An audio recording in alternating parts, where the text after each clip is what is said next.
Vamos a escuchar el mensaje de la palabra de nuestro Dios. Nuestro hermano pastor nos tiene bien el mensaje de la palabra de nuestro Dios. Dios bendiga a nuestro hermano.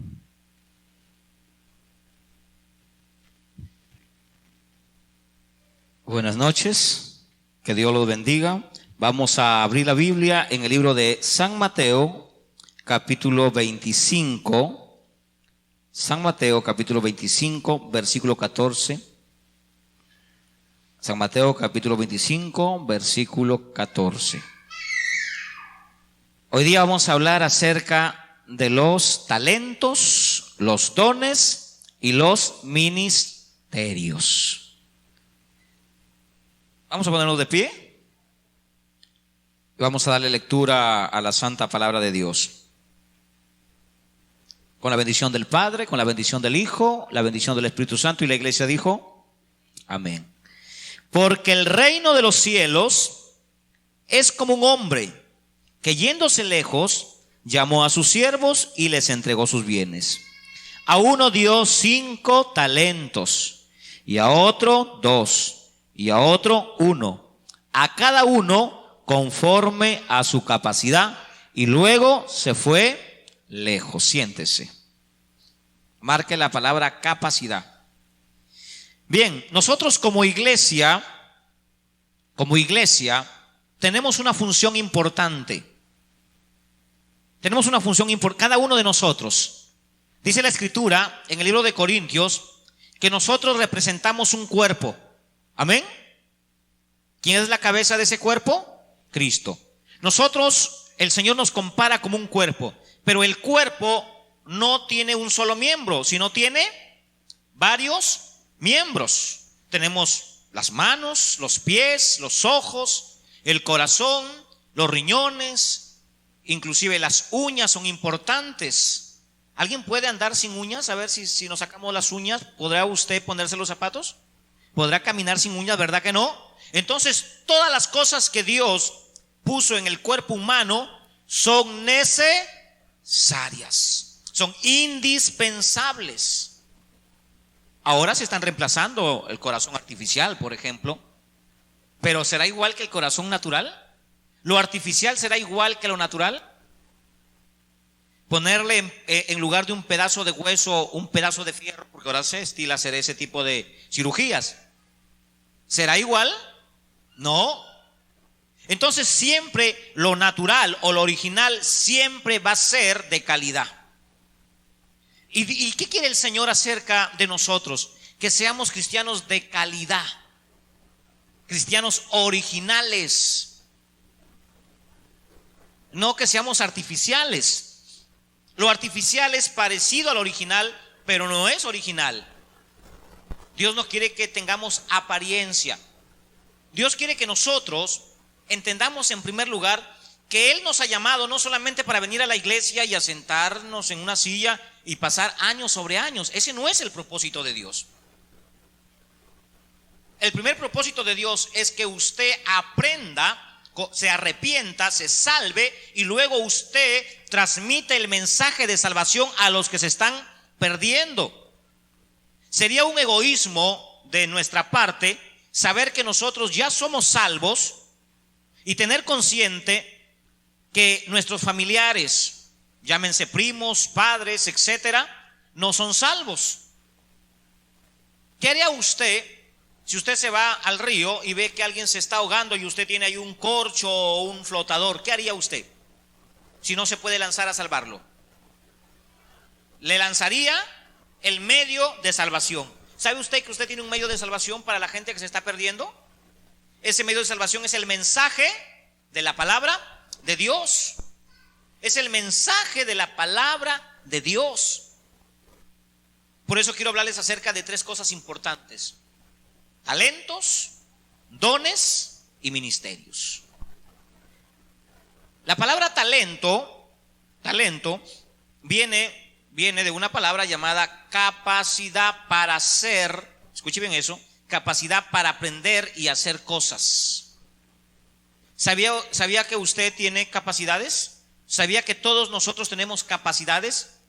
Aunque estas son diferentes las unas de las otras. Todos tenemos capacidades. Amén. Bien, hablemos acerca de nuestras capacidades.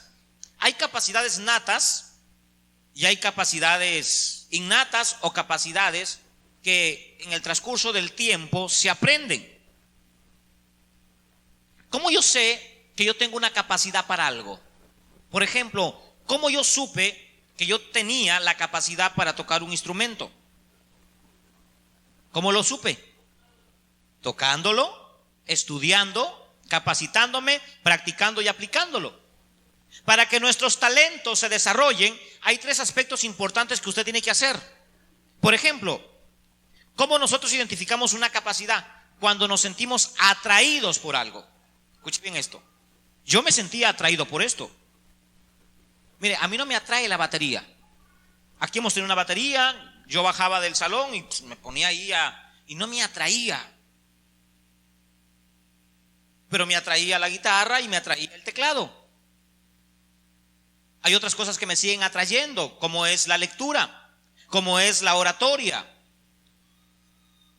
Todo lo que a usted le atrae, esa es su capacidad. Pero porque a mí me atraía el teclado cuando veía a otros tocar y yo veía a otras personas tocar, poniendo este ejemplo, y yo deseaba y decía, yo también quiero hacer eso, yo también puedo hacer eso, también quisiera hacer eso. Y mi corazón saltaba cuando veía a alguien tocar, porque era la capacidad que estaba dentro, el talento que estaba dentro de mí, pero no era un talento nato. Según las encuestas y según los estadistas, de un millón de habitantes, habrán 1 a 2 o a 3 que tienen capacidades natas o talentos natos. Vi a un niño pequeñito, hermano, de 3 años, y agarraba las baquetas y tocaba la batería de una manera magnífica. Pero ¿sabe usted que ese tipo de capacidades o talentos natos, de 1 millón, 2 o 3 personas son privilegiadas? No todas. Pero eso no significa que usted no sea capaz. La palabra capacidad nos habla del ser capaz, del atrevernos a hacer algo que nos atrae. Hay cosas que no nos atraen. Entonces yo tengo que buscar mi talento dentro de mí. Señor, ¿cuál es mi talento? ¿Para qué soy bueno? ¿Qué me atrae? ¿Los estudios? ¿Qué carrera te atrae? ¿Derecho? ¿Medicina? ¿Qué te atrae? ¿El hacer negocios? ¿Qué te atrae? ¿En qué tú te sientes que puedes desarrollarte? En eso que sientes que tú puedes desarrollarte, ese es tu talento, esa es tu capacidad. Pero para poder desarrollar un talento, primero hay que saber cuál es nuestro talento.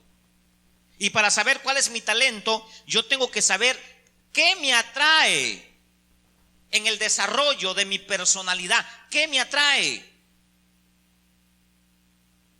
Usted ya tiene identificado qué le atrae para desarrollarse.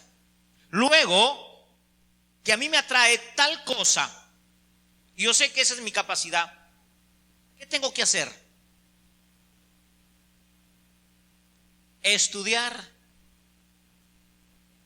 Primero estudiar. No podemos poner en práctica algo que no hemos aprendido. ¿A cuántos les gustaría tocar guitarra? A ver, te doy una guitarra, ¿la puedes tocar? No, no la podrías tocar. Porque necesitas primero ¿qué? Estudiar las notas, estudiar cómo se compone la guitarra, cuál es el diapasón, cuáles son las cuerdas, cómo se llaman. O sea, tienes que estudiar lo que tú quieres hacer. ¿Quieres hacer un negocio? ¿Qué tienes que hacer primero? Estudiar el terreno, estudiar el producto, estudiar, saber si tienes el capital, estudiar todo ese mapeo donde vas a poner tu negocio. ¿Sería usted una persona no inteligente si usted pone un negocio donde usted cree que le va a ir bien? Hay quien te dice, no, Dios me traerá la gente. Porque se cogen ese texto que dice la Biblia que Juan el Bautista predicaba en el desierto y la gente llegaba a él. A ver, póngase a predicar en el desierto a ver quién le llega. ¿Verdad que no? es que Dios los traía, pero ese era un caso excepcional. Entonces usted no se va a poner a vender bodoques, chupetes, ahora que empieza a hacer frío. ¿Ah? ¿Lo haría? ¿Verdad que no? Porque usted estudió que los helados no se comen en invierno, sino en verano. Entonces ya tiene usted un estudio de lo que usted va a hacer. Igual son nuestros talentos.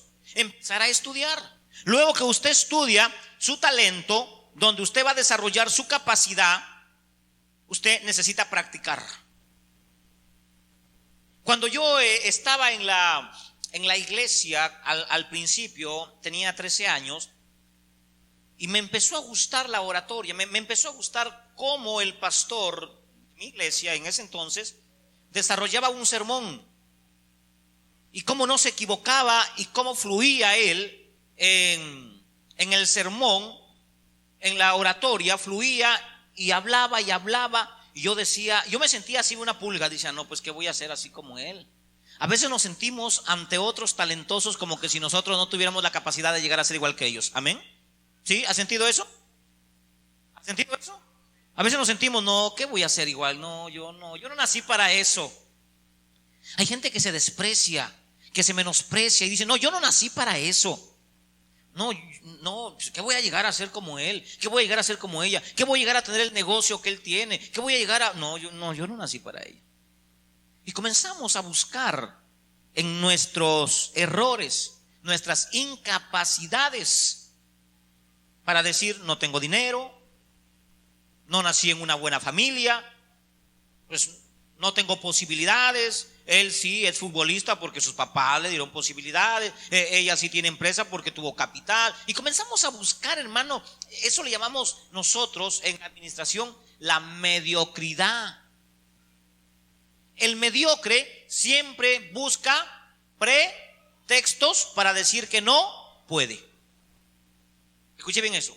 El mediocre siempre busca pretextos o excusas para decir que no puede hacer lo que sabe, lo que por dentro le anhela o lo que le atrae. Siempre está diciendo no puedo porque ya tengo muchos años y me pasé yo no puedo. Si nosotros vamos a seguir con esa mentalidad, cuando descubramos nuestros talentos nunca va a poder desarrollarlos. Y cuando usted los estudia, comienza a ponerlos en práctica. Y comienza a practicar con la guitarra, a practicar con el teclado, busca tutoriales, busca a alguien que le vaya enseñando. Yo empecé así y fui conociendo el aparato, fui empezando mi oído a detectar los sonidos, las notas, y fui practicando. Pero eso no significa que a la semana o al año que empecé a practicar ya me pusieron a tocar. No.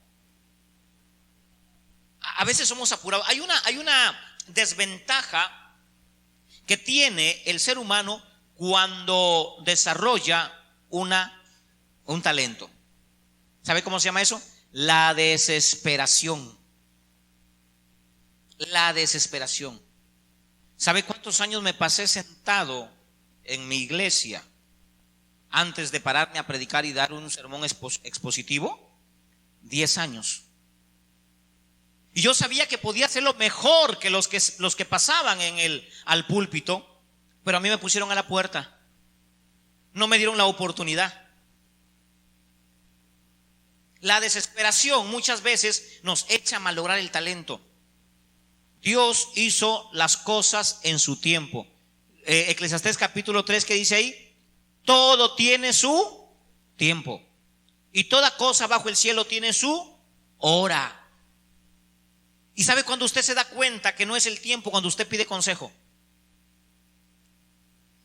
Yo le pedía consejo a mi maestro, ya quiero predicar, todavía no, espera.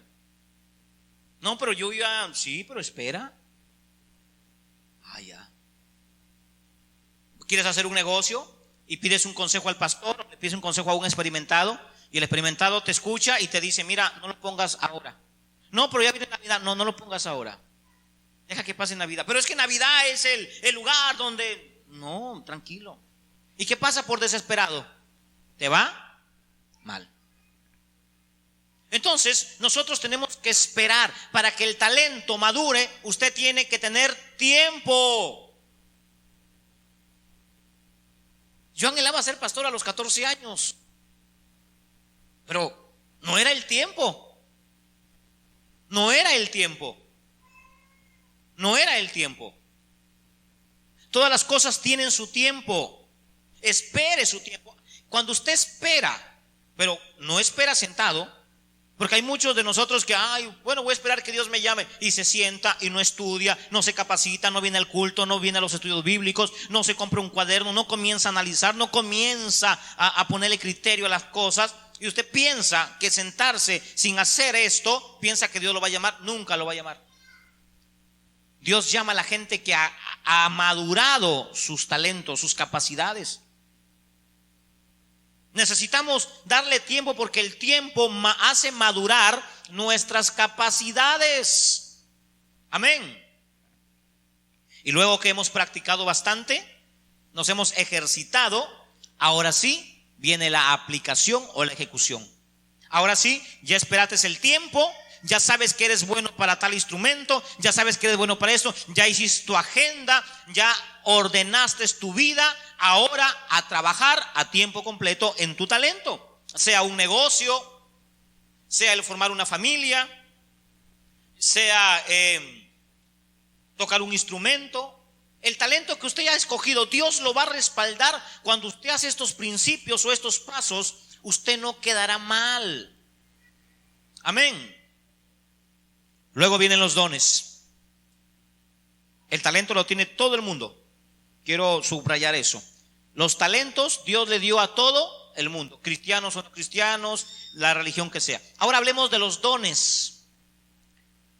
En el libro de Corintios capítulo 12 nos habla de los dones. ¿Y qué son los dones? Son dádivas o regalos que hace la divinidad, en este caso Dios. Según la Escritura, son regalos del Espíritu Santo. Son regalos del Espíritu Santo. Bien. Para tener los dones, para saber si tengo los dones, primero, ¿qué tengo que hacer? Conocer los dones. Y vamos a tomar examen. Hermano Frank, mencióname 3 dones espirituales. Cierren sus Biblias, no estén copiando. No estén copiando de su Biblia. 3 dones espirituales. Hermana Francis, 3 dones espirituales. Hermana Johanna, 3 dones espirituales. Hermano Guillermo, mencióname 3 dones espirituales. ¿En verdad no saben?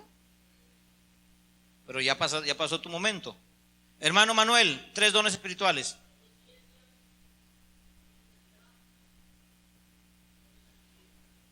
Muy bien. 3 dones más. ¿Cuántos dones tiene la Biblia, hermana Magali? No, 9 dones. Para que yo sepa qué dones tengo, yo tengo que saber cuántos dones hay y cómo se llaman. Don de fe, don de ciencia, don de sabiduría, don de sanidad, don de milagros, don de discernimiento de espíritu, don de lenguas y don de profecía y don de interpretación de lenguas. Ahí están los 9 dones. Tengo que saberlos, hermano. Entonces, ¿cómo yo puedo saber que yo tengo tal o cual don si ni siquiera los conozco? Ahora, para yo saber cuál es el don que Dios me ha dado o que el Espíritu Santo me ha dado, yo tengo que conocer cómo se desarrolla cada don. Tengo que saber cómo se desarrolla cada don. 1 Corintios capítulo 12. Y vamos a ver los dones espirituales.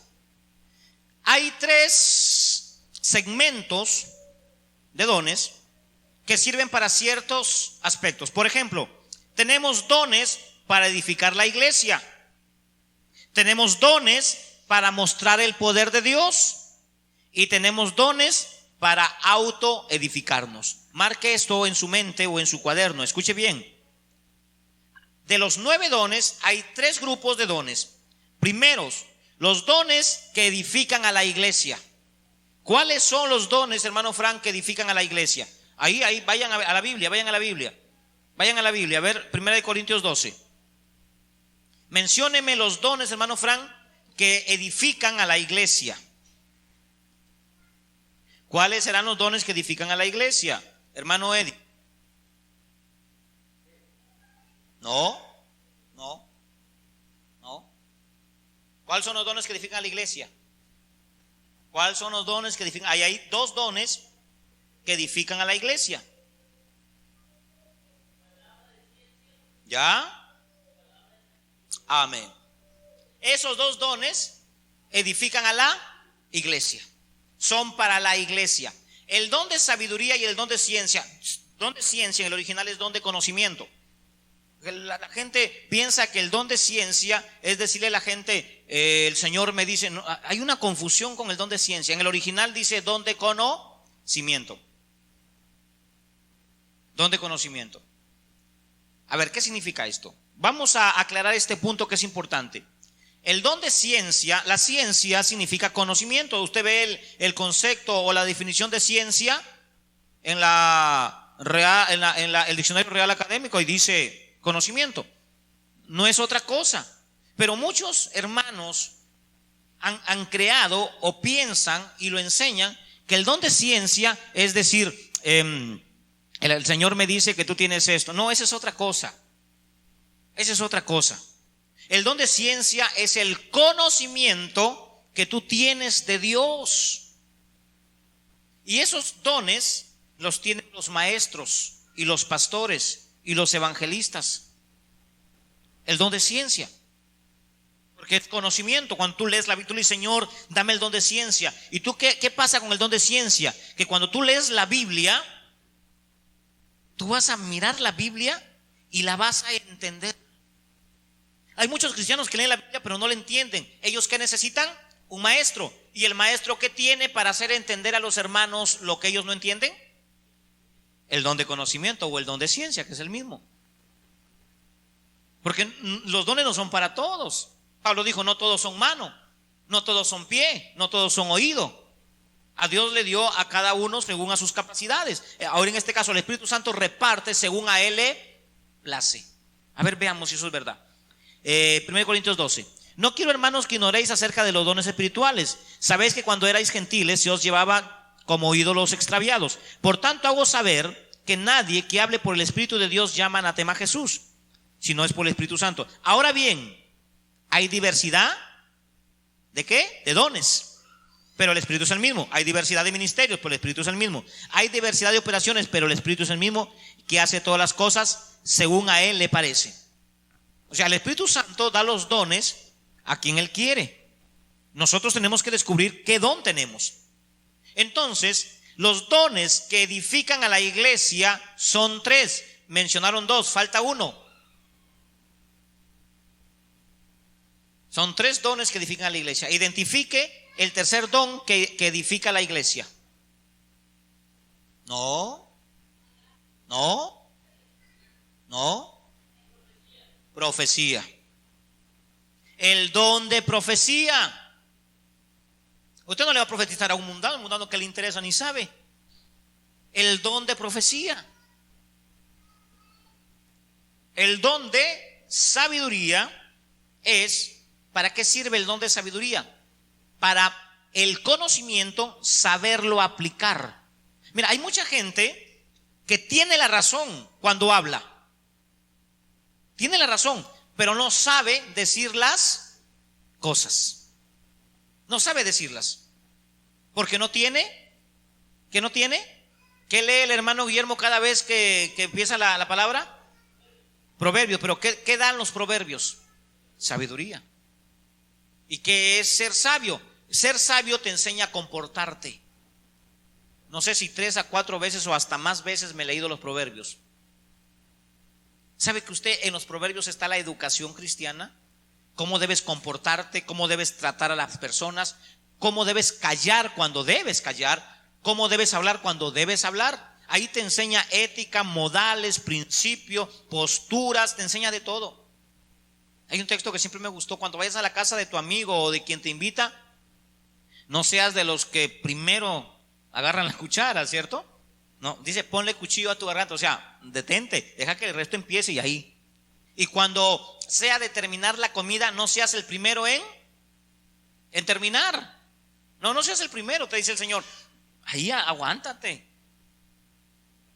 También cuando, dice la Biblia, cuando seas invitado a una fiesta, no te sientes adelante.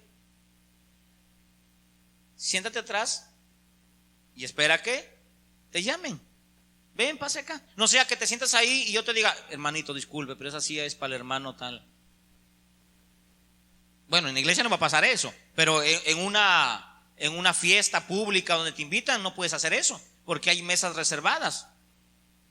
Y te puede causar una vergüenza que después de estar sentado ahí te digan, Señor, salga de ahí, que esa silla está reservada para el Señor tal. O sea, los proverbios te enseñan a comportarte. Y eso es maravilloso porque te educa. Después la gente te compara y dice, ¿en qué universidad estudiaste? Qué delicado eres para tratar a las personas, qué delicado eres para hablar. Me agrada cómo llegas a las personas. Eso se llama sabiduría. Sabiduría. Entonces la sabiduría sirve para enseñar, saber enseñar, no enseñar, sino saber enseñar, porque cualquiera enseña. ¿Cómo enseñan los padres que no saben enseñar? A golpes, a gritos. Oye, burro, que no sabe. ¿Eso es sabiduría? Ya te he dicho 20 y ¿eso es sabiduría? Están enseñando, sí, pero no saben enseñar.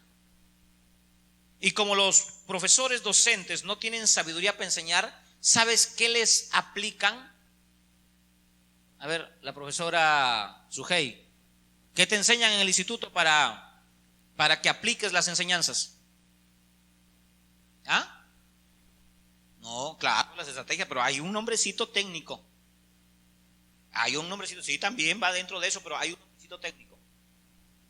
No te enseñan sabiduría porque ellos ni la entienden. La sabiduría viene de Dios. ¿Qué te enseñan? Pedagogía. La pedagogía es el instrumento o la ciencia que te hace aplicar los conocimientos que tú tienes a tus adeptos. Es parecido a la sabiduría, pero no es sabiduría. Porque cuando la profesora se enciende de cólera, el sabio no se enciende de cólera. Cuando la profesora se estresa, ay Dios. Yo tenía una que nos agarraba reglazos. Se estresaba la mujer. La anciana no se estresaba. El sabio no. Por eso les enseñan pedagogía. Y ahí vienen pues lo que acabas de mencionar. Mencionaste que estrategias, modismos, métodos, etcétera, etcétera. Y esa es otra cosa. Pero Dios quiere que nosotros tengamos sabiduría para que cuando nos paremos acá le podamos hacer llegar el mensaje de Dios a través de ¿qué? De la gracia del Espíritu Santo. Y usted entiende el mensaje y usted sale, no, tiene razón el pastor. Y usted sale cambiado porque sabemos llegar ahí. Entonces la iglesia, hay 3 dones que la iglesia la edifican. ¿Cuáles son? Sabiduría, ciencia y profecía. Muy bien, muy bien. Ahora, 3 dones más que muestran el poder de Dios. A ver, hermano Eddie, los 3 dones, o los dones, no voy a mencionar el número, los dones que manifiestan el poder de Dios. Sanidad, milagros. No, eso ya están dichos. Hay uno que dijeron ahora,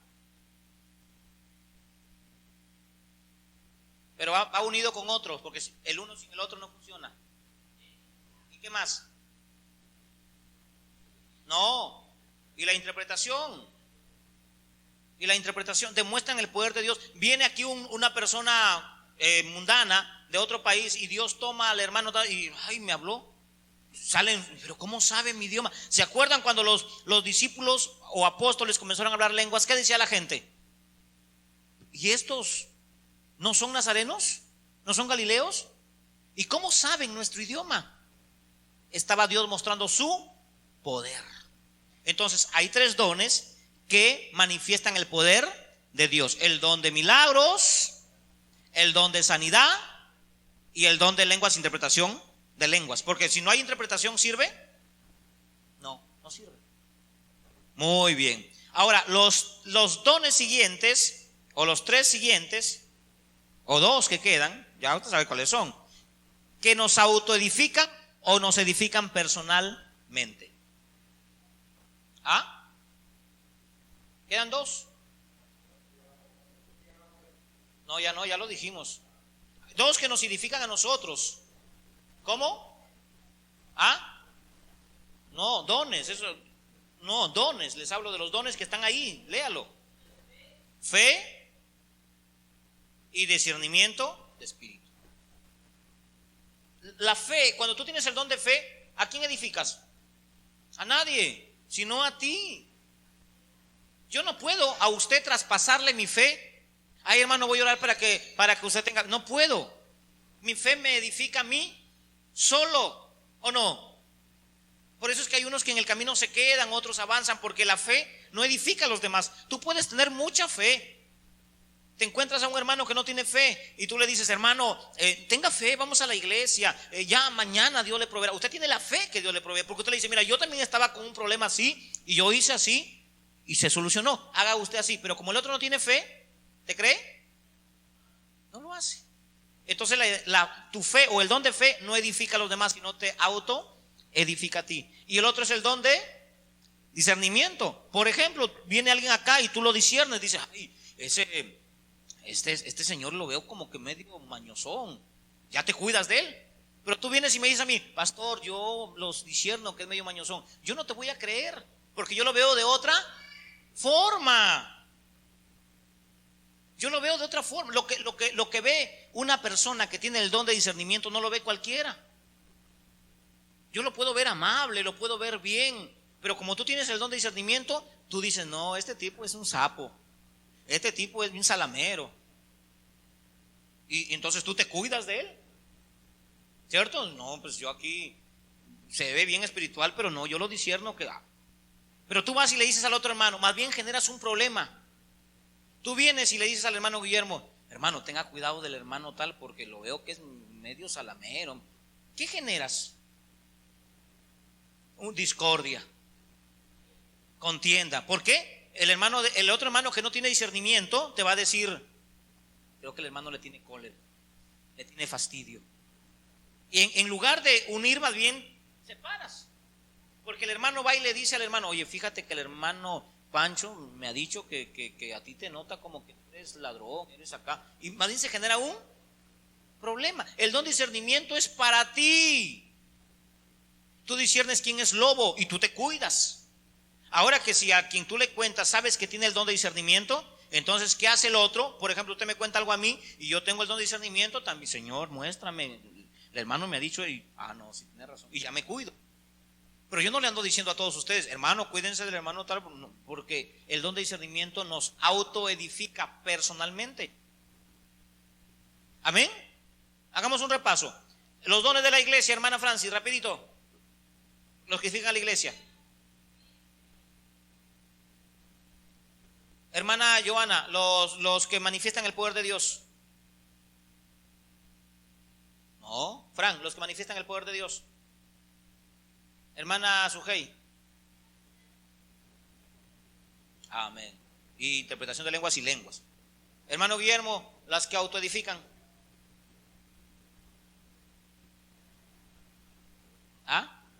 No, fe y discernimiento. Muy bien, muy bien. Tienen que aprender y saber esto, hermanos.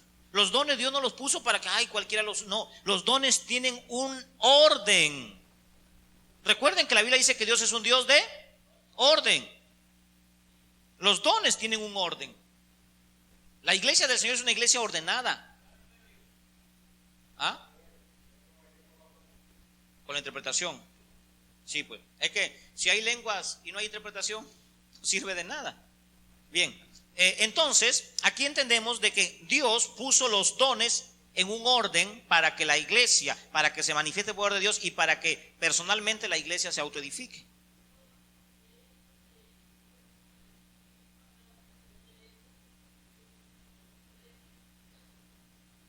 ¿Quién sabe si los tiene los dos? ¿Quién sabe? De repente sí, de repente no. Pero ahora vamos a ver el mensaje. Porque cuando ellos hablan lengua, ellos dicen, así dice el Señor, eso ya no es interpretación de lengua, eso es profecía. Y ya profetas ya no hay. Cuando usan esa frasecita, así dice el Señor, eso es un compromiso muy grande, porque esa palabra se usaba para poner a Dios de testigo, diciendo, Él me dijo que te diga esto. Pero el don de interpretación de lenguas es una forma de decirte a ti las cosas que están pasando sin que Dios tenga que ver nada. Dios dice así, eso es como que Dios te dijera algo. Y cuando Dios dice algo y tú tomas el nombre de Dios en vano y Dios no dijo nada, es un problema. Sí, sí hay. Sí hay. Claro, no, sí hay. Los dones están vigentes. Sí hay. Por eso le dije a él, de repente los tiene, pero hay otros que no lo tienen y tratan de decir que lo tienen y hablan y comienzan a... Eso es como para decir, yo soy aquí poderoso. Bien, seguimos. Ahora siguen los ministerios. Efesios 4:11. ¿Cuántos ministerios hay, hermana Francis? Hermana Joana, ¿cuántos ministerios hay? ¿Cuáles son? Menciónalos.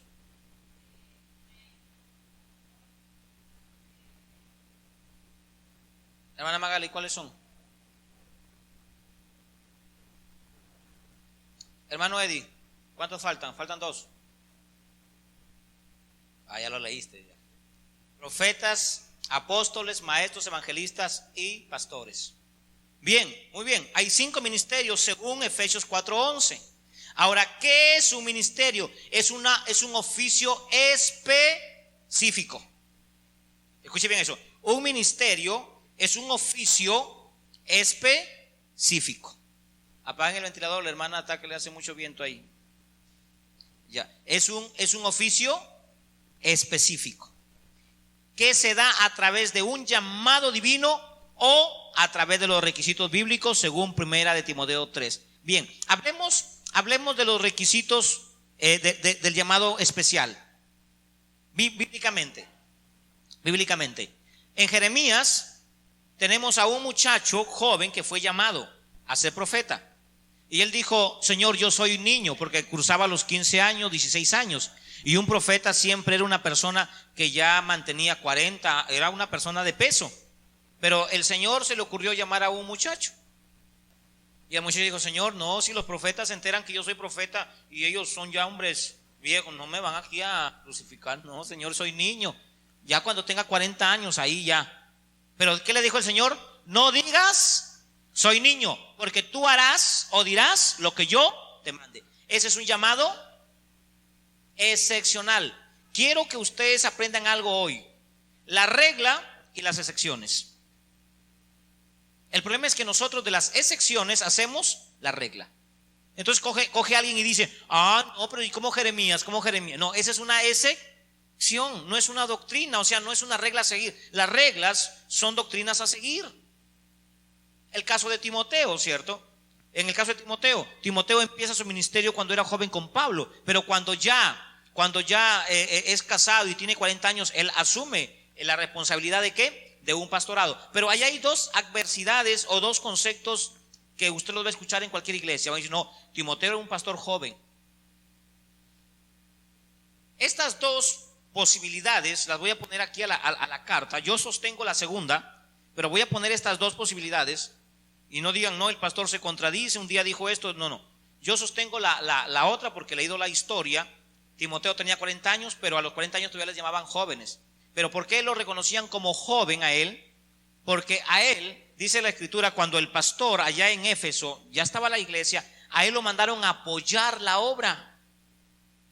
Y no le dice Pablo, pastor Timoteo, le dice, no tengan en poco tu juventud. En el libro de los Efesios, cuando Timoteo es enviado a los 30 años como joven y a los 40 asume la responsabilidad de Éfeso, dice la historia que Timoteo apoyaba la obra. Por eso Pablo nunca lo reconoce como pastor, pero sin embargo, recién el Señor Jesús lo reconoce a Timoteo como pastor en Apocalipsis, porque Ángel es un pastor, le dice, ve y dile al ángel de la iglesia de Éfeso.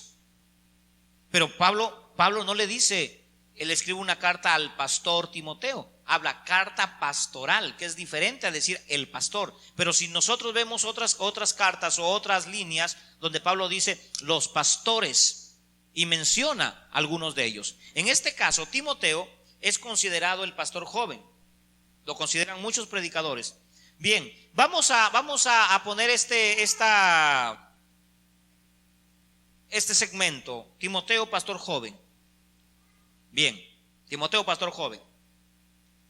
¿Qué fue eso? ¿La regla o una excepción? Una excepción. Significa que yo tengo que poner pastores jóvenes, solteros, sin casarse, muchachitos de 17, 18 años como pastores. ¿Por qué? Porque es una excepción. ¿Y las excepciones quién las hace? ¿Los hombres o las hace Dios? Las hace Dios. Las hace Dios. ¿Qué nos dejó Dios para escoger pastores entonces? La palabra. 1 Timoteo capítulo 3. Si alguno anhela obispado, buena obra desea. Y es necesario que el obispo sea el pastor, sea esto y esto. Ven cómo Dios siempre nos pone todo a la mano para no cometer esos errores de decir, no hermano, usted va a ser el pastor, pero tiene 20 años, no sabe ni siquiera dónde queda Juan 3:16, ni siquiera se sabe cuál es el versículo más pequeño de la Biblia. ¿Alguien lo sabe? Juan 11:35, Jesús lloró. Muy bien. Ni siquiera se lo saben uno, o van a googlear.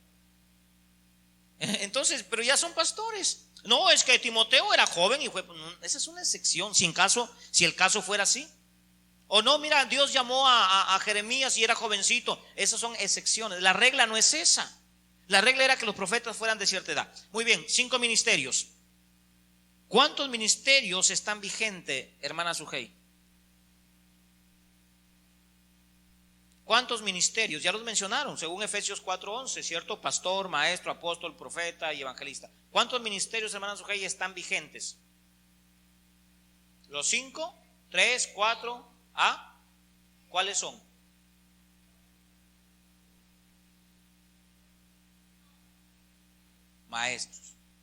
Maestros, evangelistas y pastores. ¿Y por qué, hermana Sujei, ya el apóstol y el profeta no están vigentes? Efesios 2:21. Porque ya cumplieron su función. Porque nosotros edificamos encima de qué enseñanzas. ¿De quién? De los profetas y de los apóstoles. De las enseñanzas de los profetas y de los apóstoles es donde nosotros edificamos. Entonces ya está cerrado el canon, según Apocalipsis 22:18. El que le añade o el que le quita, le vienen muchas cosas malas. El canon está cerrado. Entonces, ¿qué hacemos con los profetas y los apóstoles que hay aquí en Sullana y en Piura y en Lima y en el Perú y en el mundo? ¿Qué hacemos con ellos? Son falsos apóstoles. 1 Corintios capítulo 11 versículo 14. Obreros fraudulentos, falsos apóstoles que se disfrazan de ministros de justicia pero no lo son. Aún el mismo Satanás, dice la Biblia, que se disfraza de ángel de luz. Entonces, ¿qué son? Falsos apóstoles, falsos profetas. Muy bien. Bien, si yo quiero tener estos ministerios, yo tengo que saber para qué sirve un pastor, para qué sirve el ministerio de un pastor, el ministerio de maestro y el ministerio evangelístico.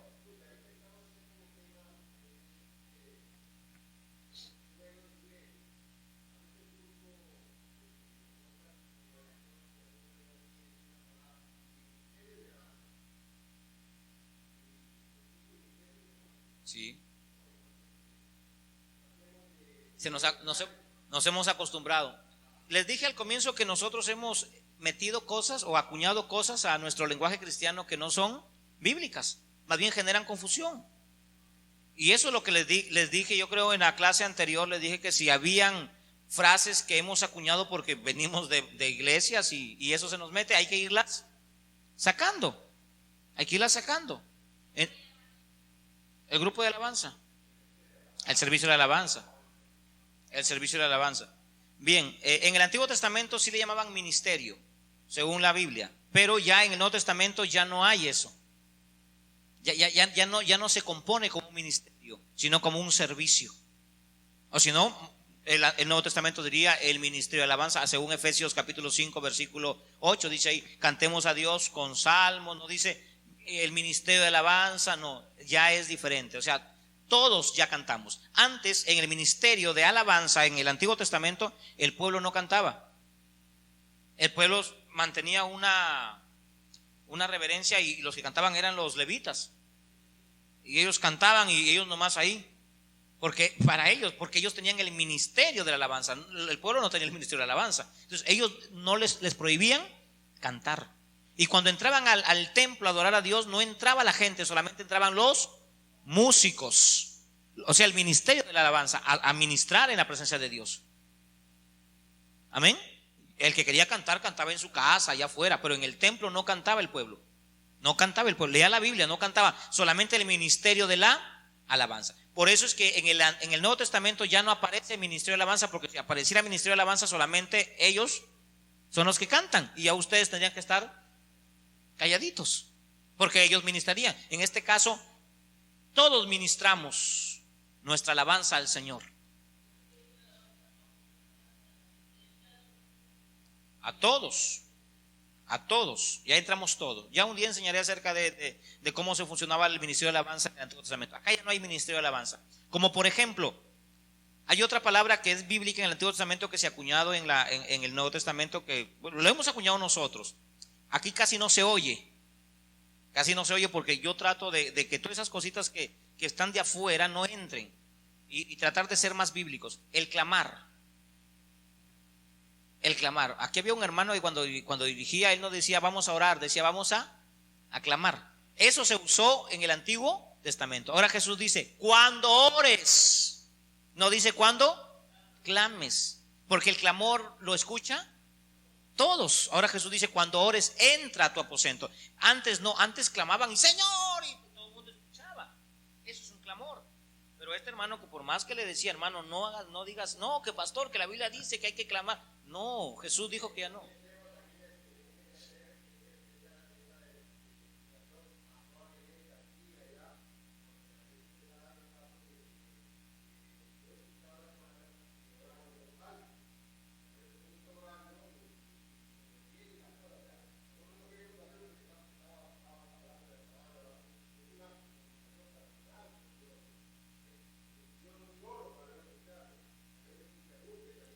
Claro.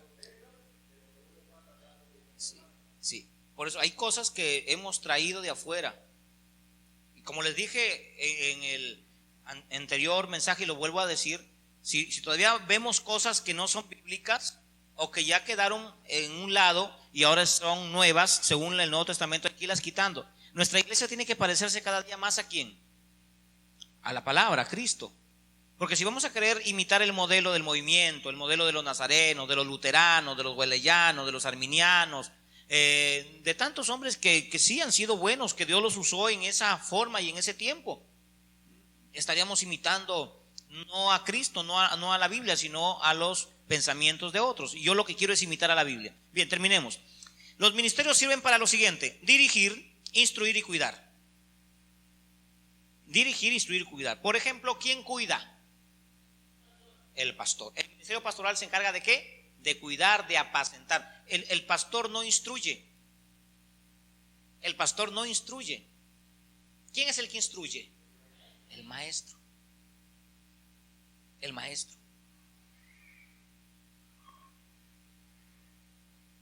Ahora, los evangelistas, ¿a dónde te dirigen los evangelistas? Ya, ¿y dónde debería un evangelista predicar? En la calle. Un evangelista, el día en que tengamos un evangelista, esos que a voz de trompeta no tienen temor, a esos vamos a la calle, le armamos un escenario, invitamos gente y hermano predique, porque ese es su ministerio. ¿Y cuál es la evidencia? Que la gente va a llegar y la gente va a ser atraída por ese mensaje. El mensaje del evangelista es diferente al mensaje del maestro y al mensaje del pastor. Es diferente, porque el mensaje del pastor es apacentar. No instruye un pastor. Un pastor apacienta, te llama, te cuida, te dice cómo estás, está detrás de ti, te visita, está ahí que te apapucha y te alienta y te anima y te apacienta. El maestro no hace eso. ¿Verdad que el maestro no hace eso? No. El maestro te instruye, te prepara. Y el evangelista trae la gente. ¿A quién se la trae el evangelista las almas? Al pastor, para que las apaciente primero. ¿Qué hace el pastor? Las sana. Pues se convierte el pastor en un psicólogo. A ver, hermano, ¿qué tuviste? Mire, que ya fuera. Y las apacienta, las limpia, les saca los abrojos, las venda con aceite. Y una vez que ya estas ovejitas nuevas están apacentadas, ¿se las entrega a quién? Al maestro, para que el maestro empiece a instruirlas, a formarlas. Ese es el trabajo en la iglesia. Mira, hermano, si yo no hubiera estudiado para teología y me hubiera quedado solamente con el ministerio pastoral, nuestra iglesia no estuviera preparada a los avatares de la vida. ¿Qué querías preguntar?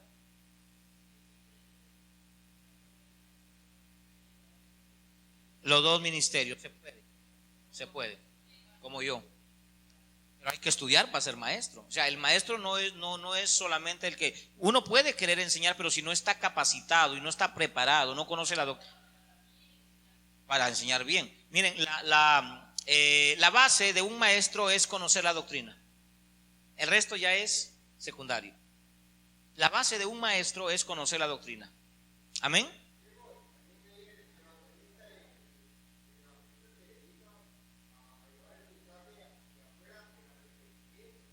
A la calle. Adentro de la iglesia el evangelista no tiene ni por qué predicar. Pero yo he visto en otras iglesias el caso de los venezolanos, por ejemplo. Yo estuve en una iglesia donde la iglesia nació en Venezuela y acá en Sullana venían de allá predicadores de Venezuela y eran evangelistas, tenían el arraigo de evangelistas. ¿Y sabe dónde los ponían? En la iglesia. Y ahí nos decía pecadores, hijos del diablo. Porque es que el hombre no podía explayarse, pues. No, es que porque traían dos almas nuevas o dos invitados, el hombre comenzaba: hijos del diablo, pecadores, y arrepiéntanse, pasen adelante los que se van a arrepentir. Todos los hermanos adelante. Entonces el pastor estaba mal poniendo al evangelista acá. Pero yo creo que un día se dieron cuenta, porque ya cuando venía Saturnino Murillo, Urbaneja, Edgar Arias, que eran evangelistas, ya el pastor que hacía les preparaba en el Parque Bosnia ahí una plataforma. Y lo malo es que volvía a invitar a la iglesia y no las almas mundanas. El evangelista es para la gente de la calle, mandarlo a la radio, a la calle, de casa en casa. Ahora sí, invitemos, perifoniemos a todo el sector y digámosle que va a haber una campaña evangelística en la noche y la gente llega. Claro, la iglesia tiene que ir a respaldar, eso sí. Pero resulta que cuando hacía el llamado de arrepentimiento, yo veía que los que pasaban eran los que congregaban en la iglesia.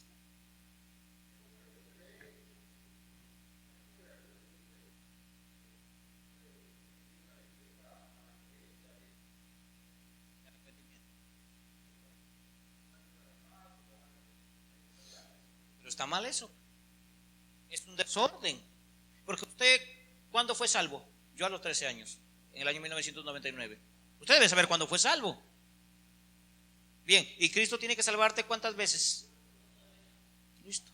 ¿Cuántas veces tienes que arrepentirte? Una sola vez. En cambio, los de afuera están arrepentidos. Ellos necesitan al evangelista. Lo que nosotros necesitamos es al pastor y al maestro. Póngase de pie. Y oremos, porque nos hacen falta pastores, nos hacen falta maestros y nos hacen falta evangelistas. Y como maestro yo puedo enseñar a otros a ser maestros y a ser pastores de acuerdo a los requisitos bíblicos. Señor, te damos gracias por la enseñanza de hoy, porque ha sido exquisita, Señor. Hemos hablado acerca de estas verdades que en otros lugares no se predican.